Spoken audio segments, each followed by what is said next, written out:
On behalf of Superintendent Jett, who is also on this call in this meeting, and members of our cabinet, we thank you very much for joining us and for giving us some of your time this afternoon. We are looking forward to sharing the details of our plan to begin in-person learning at our secondary schools. We get to have our students back in person for the first time since March. We will share current health data, schedules, Friday plans, student transfers between models, social distancing and class size expectations, cleaning and sanitizing protocols, contact tracing, special education, and instructional expectations in this upcoming hour. Thank you to those of you who submitted your questions already. We did use your input to help craft the presentation. Throughout the hour today, Tammy DeLand will be moderating the question feed, and we'll be glad to answer questions at the end of the presentation. Last summer, as some of you attended, we held numerous town halls and did surveys with families, students, and staff as we prepared to launch this school year, which is unlike any other. During the process, we established priorities through our community's input. These priorities included the health and safety of our entire school community, academic achievement, consistency and routine, and opportunities for social emotional learning and connections. These community values have driven our work and decision-making this year, and you will see them reflected throughout the presentation.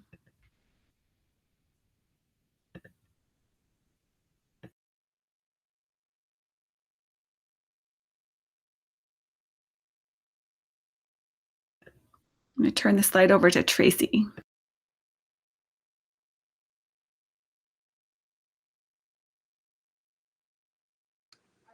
Sorry about that. The mute button is always the issue, isn't it?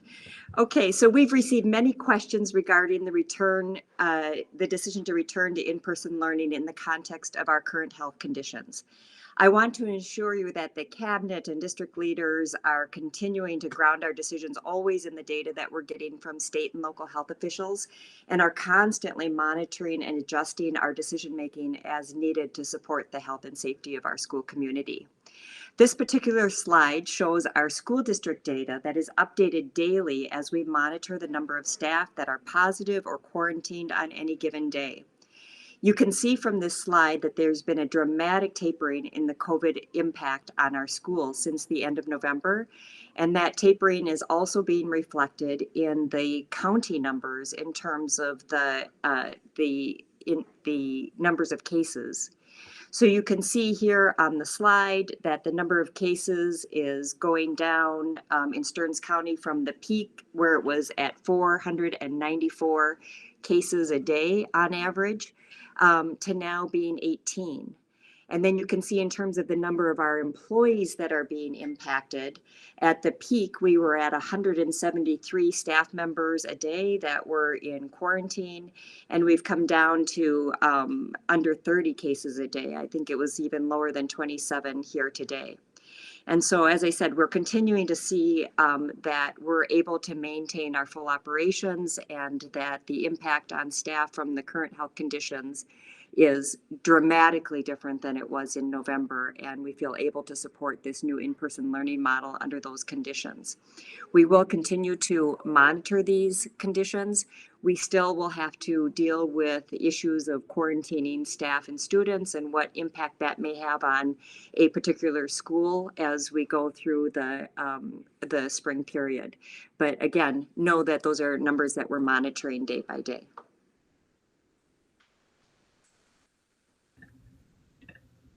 One of our community values was consistency and routine. Well, having consistency and routine can be challenging in a pandemic, and there are limits to what we can control. We can provide consistency through our daily schedule. So when we begin in-person learning, we will follow the same schedule of class periods on Mondays through Thursdays. So you can see on the screen, Mondays and Tuesdays will be periods 1 through 3 for all students. Wednesday and Thursday will be periods 4 through 6 for all students. So Monday, Tuesday stays the same, Wednesday, Thursday stays the same. On the Fridays that we are in person, and Tracy's going to cover the Friday plan next, Fridays will be a 6-period day.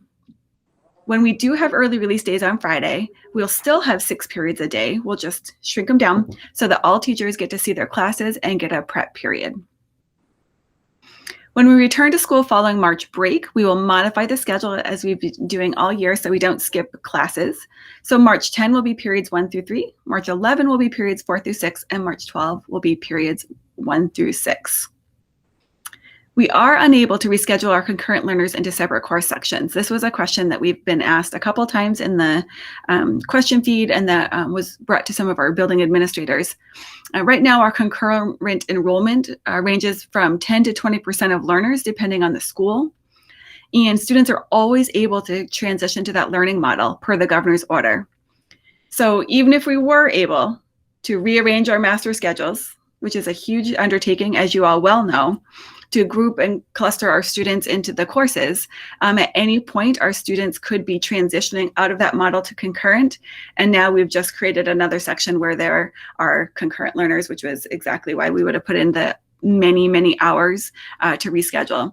So at this, we are not able to do that. And we recognize the challenges of having students in person and learning concurrently, and we are going to address that shortly in terms of the amounts of transfers and when students transfer, and what concurrent learning can look like in terms of instructional strategies and what supports we will provide.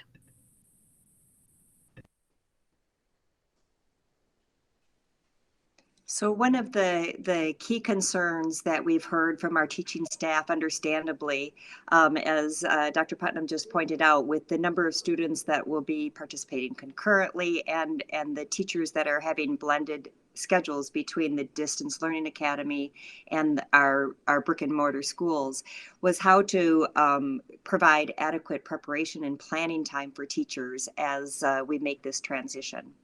So we did partner with the SEA and try to design a plan for that. And we're going to be using a combination of both Flex Fridays and early release days in order to meet those needs. Those Flex days on Fridays and the early release days on Fridays schedule we'll show you on the next slide, but we had to make sure that while we're providing those opportunities for teachers for that planning and prep time, we also are meeting the required number of school instructional days that the state requires for students. So on the next slide, you'll see that schedule that we have designed, and you'll see that most Fridays between the time we transition to in-person and then the end of the school year will provide for some of that time. On the Flex Fridays, you'll have the same amount of time that you've had so far this year, so that you have really that 2.5 hour block in the afternoons on each of those Fridays. And on the early release days, which will apply both to secondary schools and to our elementary schools, you'll have 2 hours of time that will be reserved for teachers to do that planning and preparation time. There are a few in-person learning days, particularly those 2 at the very end of the school year. But again, we've tried to provide as many Flex Fridays or early release days as we can while still meeting the required number of student instructional days on our calendar.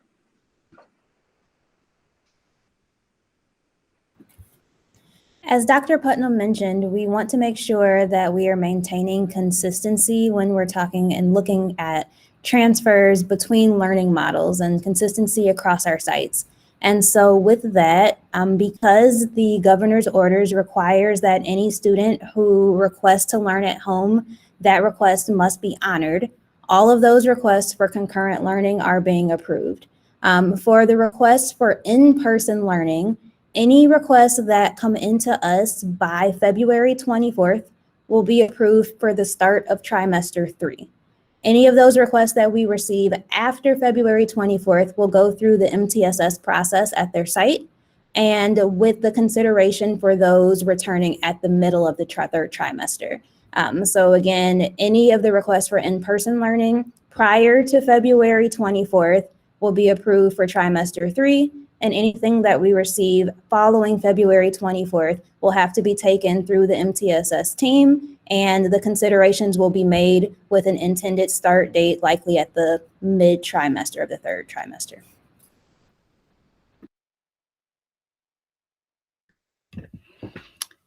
When you take a look at the Minnesota Department of Education's Safe Learning Plan, it indicates that 3 feet of social distancing is strongly recommended when in the in-person learning model. Because of that, principals and staff will be asked to support and monitor that expectation whenever possible.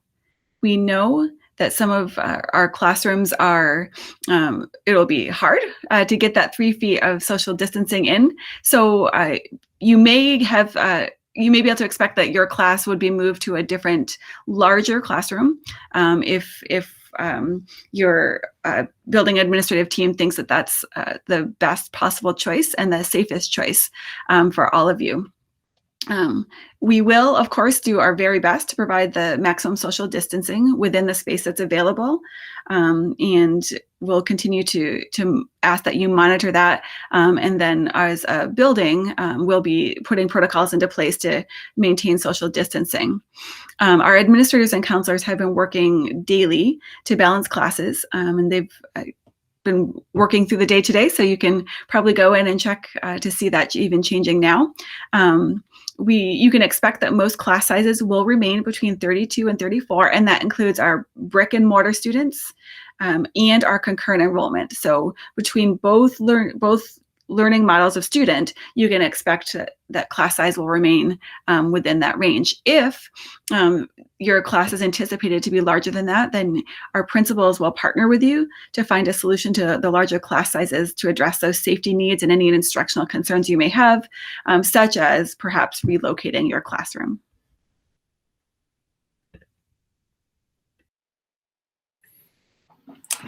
The enhanced cleaning protocols that were put in place at the beginning of the year will remain in place. These include custodial staff that will be moving around the building during the day, hitting those high touch areas in the common spaces, as well as work surfaces should be wiped at each time there's a student transition in the classroom. HVAC systems have been adjusted to maximize the airflow by bringing in outside air. There was a great question in the chat about humidity levels and airflow in classrooms. And I just want to encourage folks that if you have concern about humidity levels or airflow in classrooms, reach out to your building engineer or principal, and we'll have the buildings and ground staff check that out for you.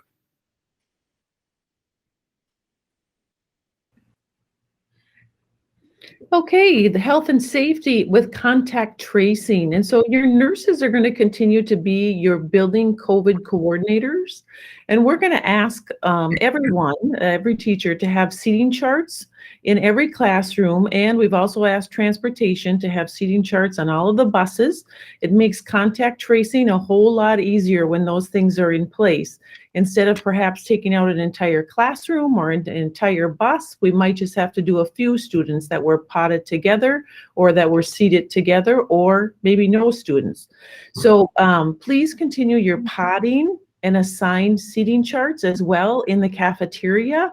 You have, my understanding is you have a plan for that and that you have been doing that already. So we're going to continue with that. And then a little bit about quarantine protocols. We're going to continue our 14-day quarantine for students that have been exposed, even though the CDC has recommended or has suggested a shortened possible quarantine period. It's too difficult to monitor the students from day 10 through day 14. And so we're going to continue with a 14-day quarantine period for students. Now, staff, your quarantine period the guidance through HR. You're going to continue to check in every day, and HR will continue to give you guidance on a quarantine period if you have been exposed or have a positive case.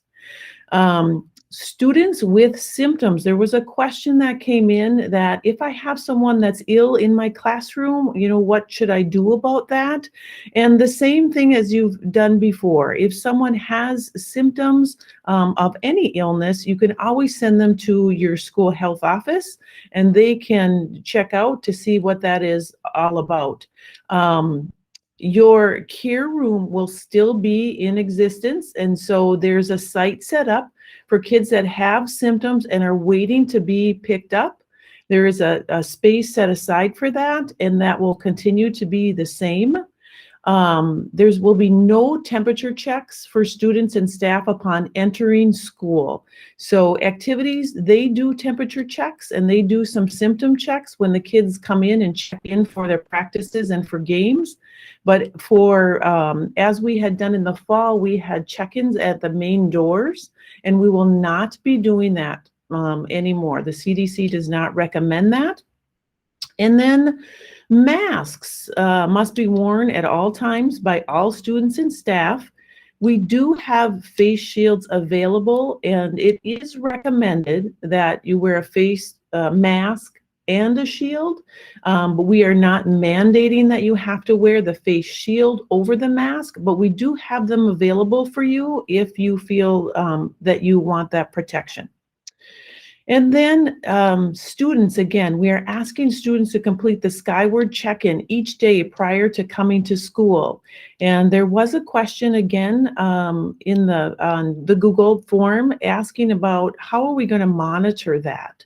And so what happens is our school nurses look at that each day because that's how they determine who is going to be out. And then they call that family to say, to ask questions about why they're home, what symptoms they're experiencing. And so our school nurses monitor that. Now, we can't obviously from home ensure that every student is checking in, that they may show up in school and did not check in. But those that have not checked in, and if they are having symptoms in your class, again, always send them down to the health office so that we can get those things checked.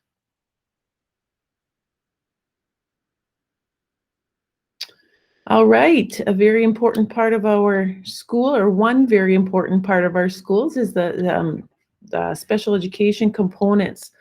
And so one of the major concerns in special education is the process piece. When we shift our models, it creates the need to make new amendments or new communication in student service logs, etc.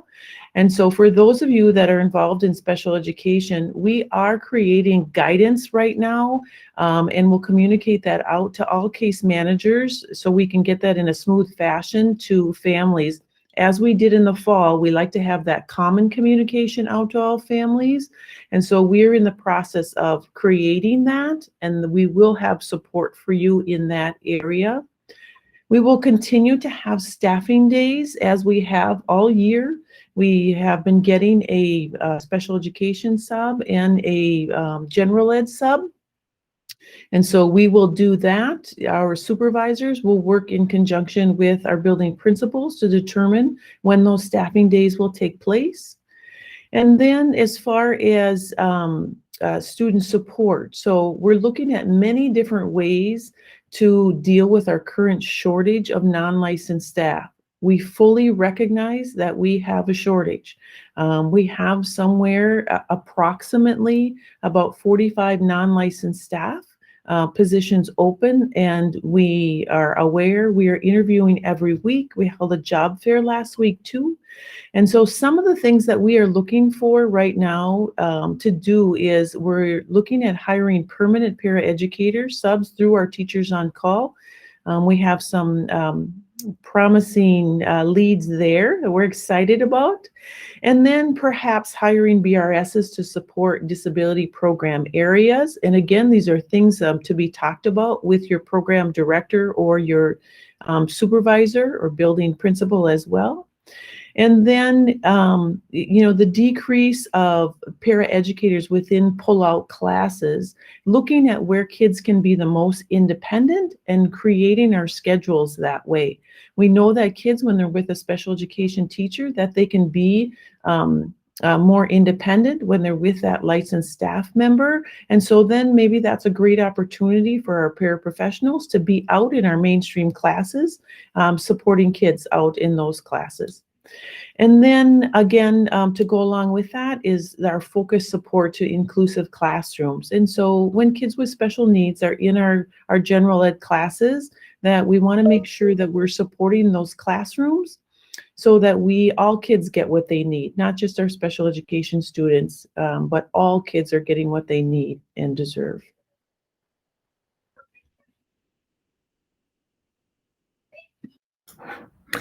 Good afternoon, everyone. We'd be remiss if we didn't spend some time today talking about instructional expectations and strategies and supports in place, because we really all do have shared goals.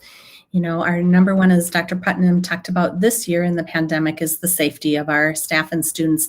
And that remains foremost as we shift back into our in-person and how do we instruct, keeping safety in mind.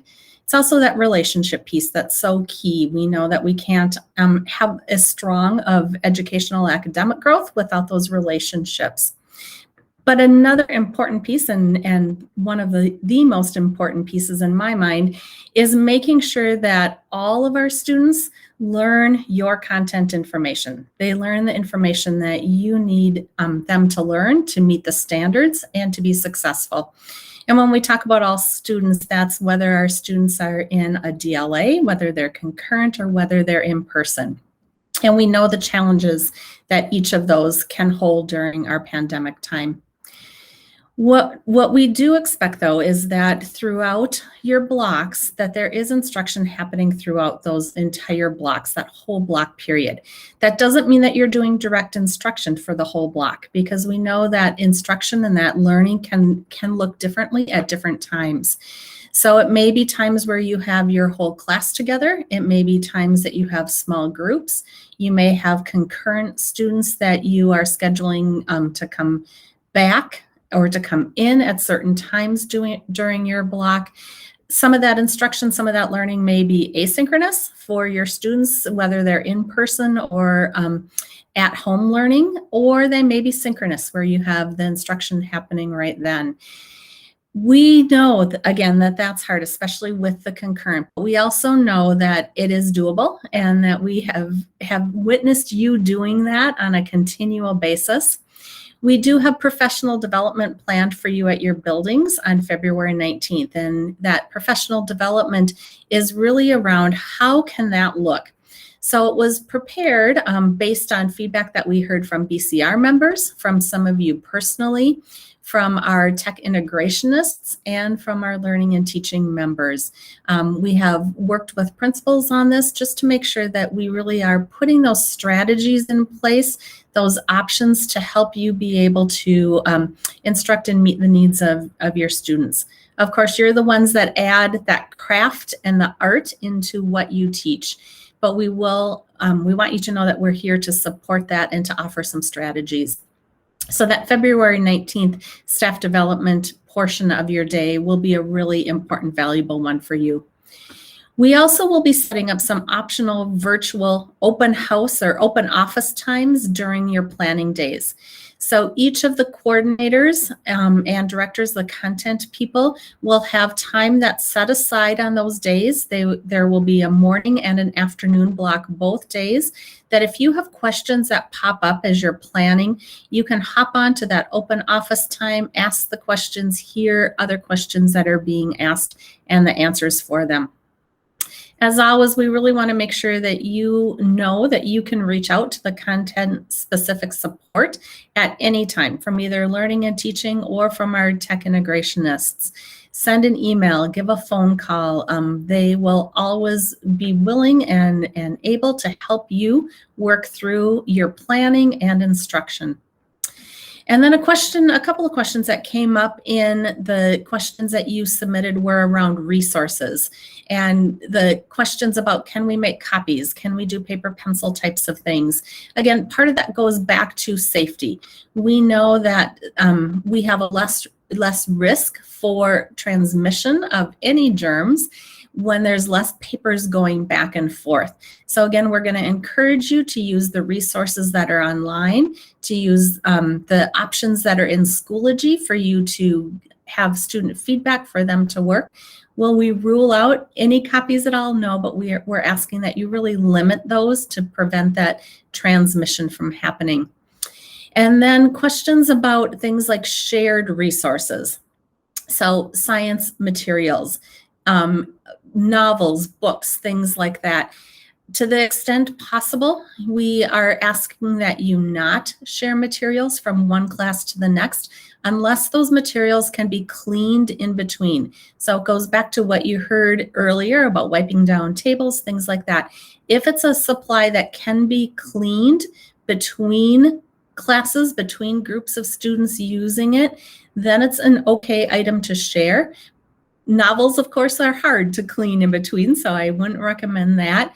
If there are resources that you need, please make sure that you contact the content coordinator for your area as soon as possible so that we can make sure you have any of those resources that you need for instruction.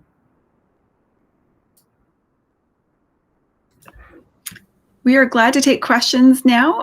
We do have one final slide just that will talk about what the next steps are and where to get additional information and to ask questions. But Tammy, we'll turn it over to you to give us what's come in through the question chat. Okay, the first one I bet is going to be in Tracy's wheelhouse. It's a question and a concern about shortages from TOC. The concern being that other staff, specifically SEL teachers, being pulled to cover, and the concern is that that may increase. Sure. Well, we've been working with TOC all year to monitor that subbing level.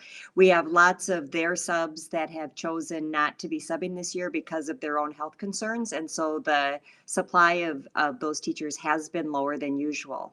However, we've been able to have fill rates that have been actually pretty decent when we've been kind of in regular models. I think when we're doing the shifting, that creates some uncertainty for some of the subs in the pool, and they may be attaching themselves to a variety of other districts as they can sub for multiple districts.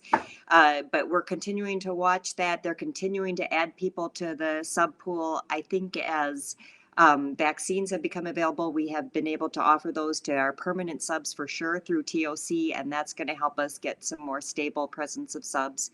We added this year a number of permanent subs to buildings where last year we had them only in a few buildings and they were shared between buildings. We have them at almost every building this year, and we're continuing to ask them to provide more if they can do that. So again, we're working closely with TOC. We're using subs for the most part through TOC at our elementary sites, as the secondary sites have more independent learning options than our elementary learners have. And we'll continue to do our best as we go forward throughout the rest of the spring. Thank you. This question was addressed in the presentation quite a bit. It's a question about socially distancing whenever possible, recognizing that that's really a challenge. Lori, in the presentation, you talked about mitigation strategies. For example, a larger class might need to relocate to a larger space. Are there any other mitigation strategies that you could talk about? Is that going to be specific to a site? Like one site might look different than another site? Could you talk a little bit more about that? Absolutely. Thank you. I know that's been top on people's minds. We will consistently keep social distancing as much as possible across all of our sites.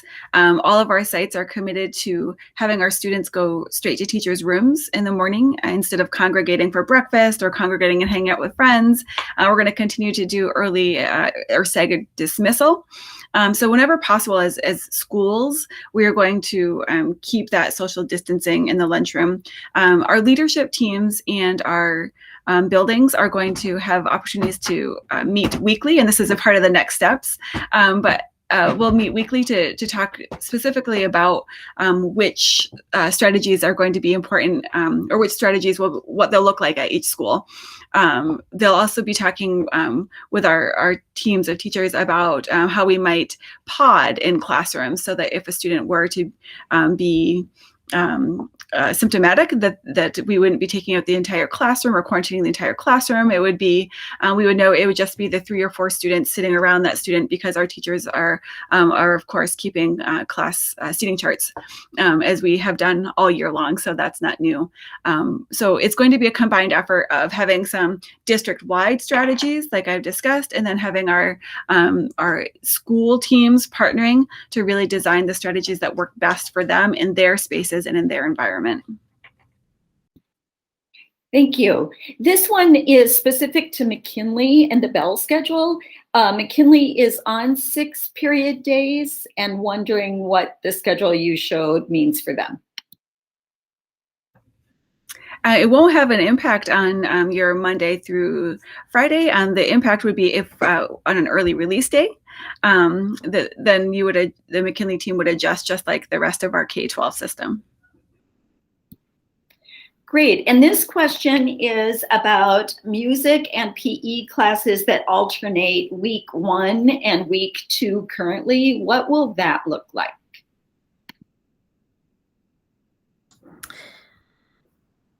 I think I need to learn and know a little more about that.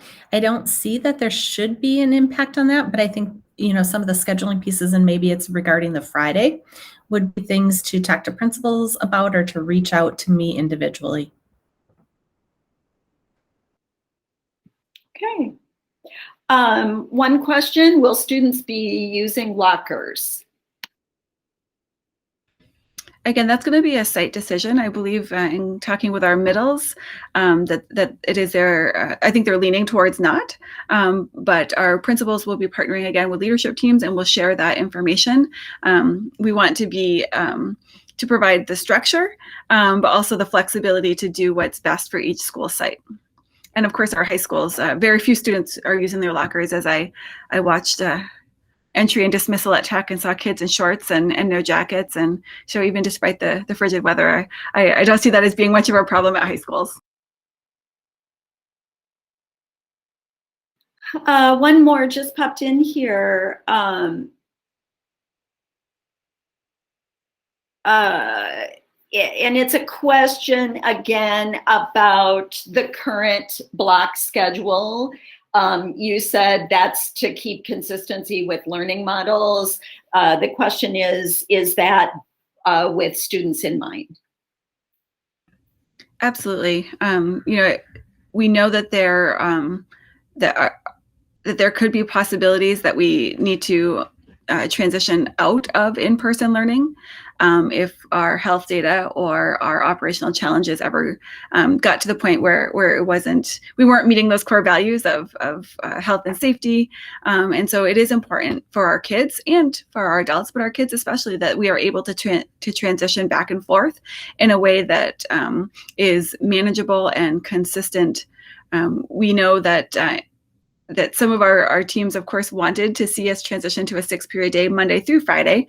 And then there are also members of our team who wanted to keep our schedule as is.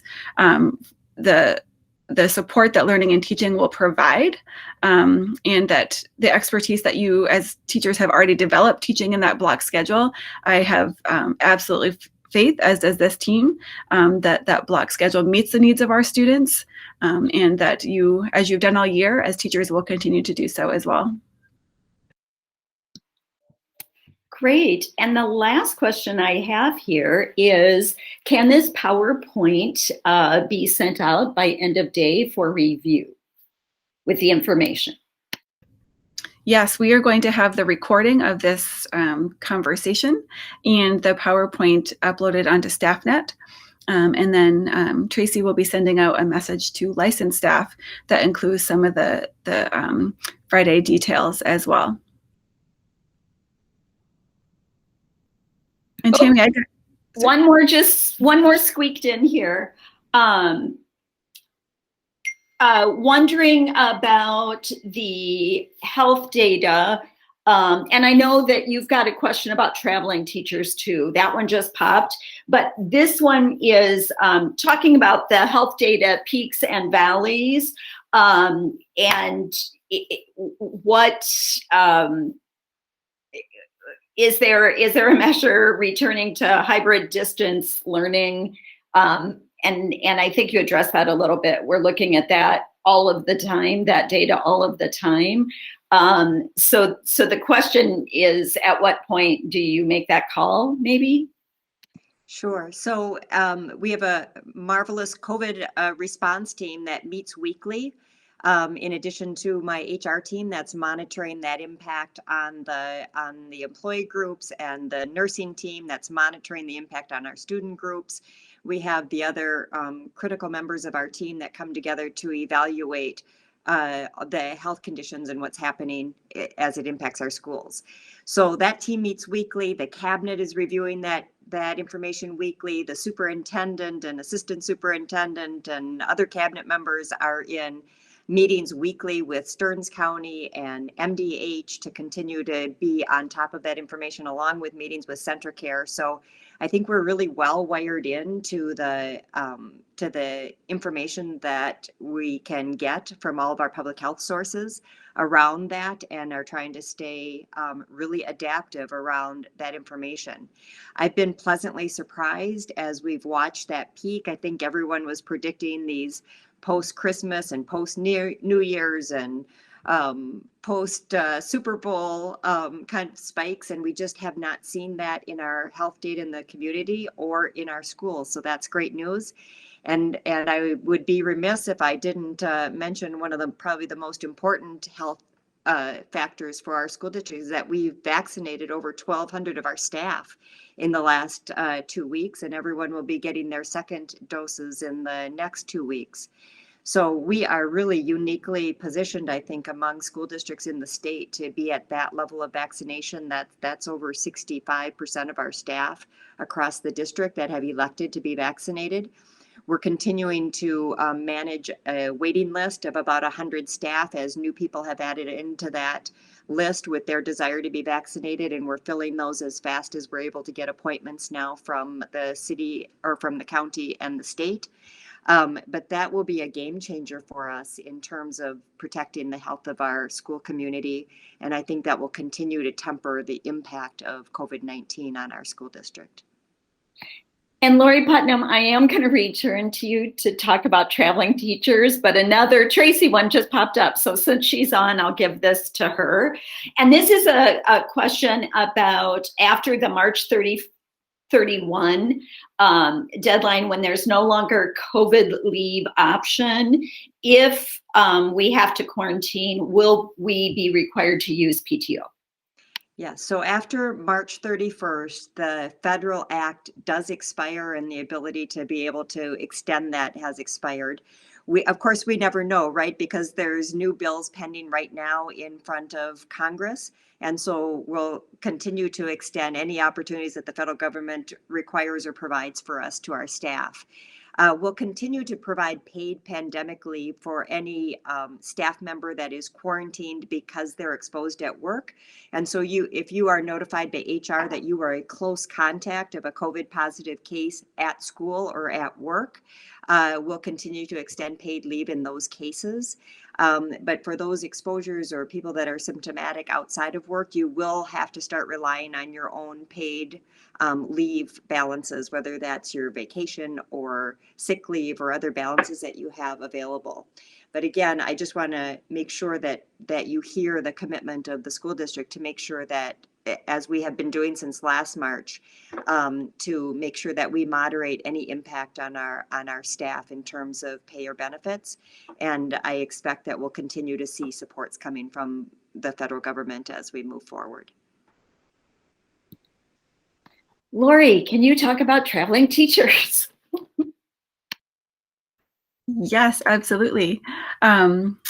We know that so we have some teachers who are shared between buildings, and so the Monday through Thursday should look the same. You guys have been handling that marvelously all year. When we have a 6th period on Friday, our building administrators have already started partnering to figure out what those schedules can look like, and they've got some very creative ideas.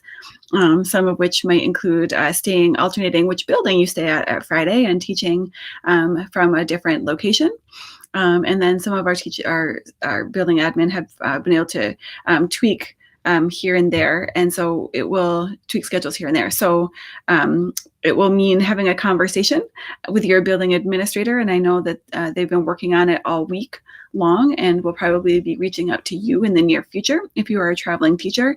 But please rest assured, we did think through this prior to making this decision, and have good plans for all of our traveling teachers. We know it's already a challenge, and we'll do everything we can to ensure that it creates no more effort on your part. And this is a cleaning question. What's the expectation? The question is, for example, getting 32 tables cleaned in a 4-minute between class periods. It's difficult to answer a question without knowing the particular environment and what it looks like, but I'll do my best. We know that cleaning is an important mitigation strategy. We know and appreciate the hassle, the extra work that goes into it, but I think we all recognize the importance from a safety standpoint. So I'd just like to encourage, if that's something that doesn't seem to be resolvable, that maybe reach out to one of your building administrators, discuss it with them, and if they need some assistance with that, they sure can reach out to me, and we can help problem solve that. Thank you. Are there any expectations for teaching concurrent students live or synchronously? Will the expectation be for a Google Meet to be open the entire hour or the entire period? And I just had that question texted to me as well. As we talked about earlier, the February 19th Professional Development Day will share a lot of things that are suggestions and some options for teaching concurrently. I think one of the big pieces that I get asked a lot is, do I have to have my Google Meet open for the entire time? And the answer is no. There are ways that you can do that direct instruction. And like I said before, you might send some students off to work and then come back in. But we also know that there are some teachers who want their Google Meet open all day long. So, I have been hesitant to say, you have to have everybody in for 10 minutes, or you have to have everybody in for 30 minutes, or you have to have everybody in for your entire block, because your lessons change from day to day. There may be days where you need your whole class in for the entire time, and there may be days that you're working with students in groups, whether they're at home or they're in place. So the expectation is that learning and teaching is happening through that block, but that can look differently from day to day and in different classes. We do expect that if you're doing something with your class in person, maybe it's a science experiment, or maybe it's a circle discussion or something, that you include those concurrent students so that they're not missing out on those conversations. There's ways that you can group your students. All of our students have technology. So if you're doing a small group discussion, you may have a group that has students who are in person and a student who is learning from home concurrently, and they're doing those conversations together. We've learned a lot, you've learned a lot through our distance learning, and I think now is the time where we can merge those together. We can take the best of what we've done before and what we've done now and merge them. So we will be lending more support through that February 19th, and again, feel free to reach out to any of us at any time if you need help in planning, if you need some suggestions or some ideas.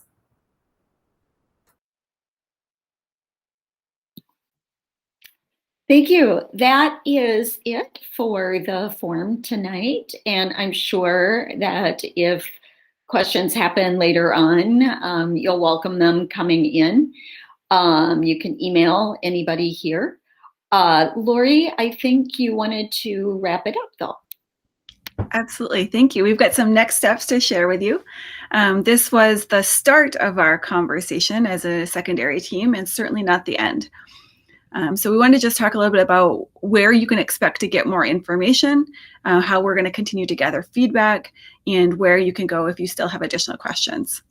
So as our principal shared with you, I believe is a week or so ago, our schools will have meetings each Friday from 12:30 to 1:30. And I know Kennedy's, I think, an hour earlier than that, to prepare for the upcoming transition. Tomorrow, Friday, the 12th, the principals will do a follow-up to the town hall, so you can ask questions as you've had some time to digest this information and get more clarity about what it means for your specific school. And then we'll also talk about the 21-22 bell schedule.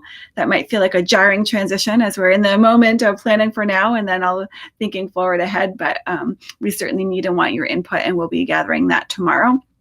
As Lori shared, on the 19th, we'll be covering instructional expectations and have some planning time as you develop and refine your strategies for in-person and concurrent learning and teaching. On Friday the 26th, our meeting will be reserved specifically to go over details for your specific school about what you can expect there as our students come back in March following the break. Throughout all this time, our leadership teams are meeting. And they're giving input. They'll be gathering input from you so that we're shaping our individual schools' plans with the folks who are right on the ground doing the work each and every day with our students. And then we encourage you to share questions that you have with any of the district administrators on this meeting tonight or any of the rest of us. We are going to send a Google form that's going to come through Tracy's email that she's going to send shortly following the conclusion of this presentation. There'll be a place to send your question. It'll be available and open through next Thursday, and one of us will respond directly to you. Of course, we are always available through email or call as well, but we wanted to make sure that we were extending ourselves and making that process easy. And then certainly we want to say from all of us on this meet and the rest of Cabinet who is not here, and on behalf of the principals and our building administration, thank you for your flexibility, your creativity, your perseverance. Truly, we couldn't ask for a better team than this, and we remain grateful for the work you've done this year. Our students are fortunate to have you, and our families are fortunate to have you. We couldn't ask for better. So from the bottom of our hearts, thank you very much, and we wish you a wonderful evening.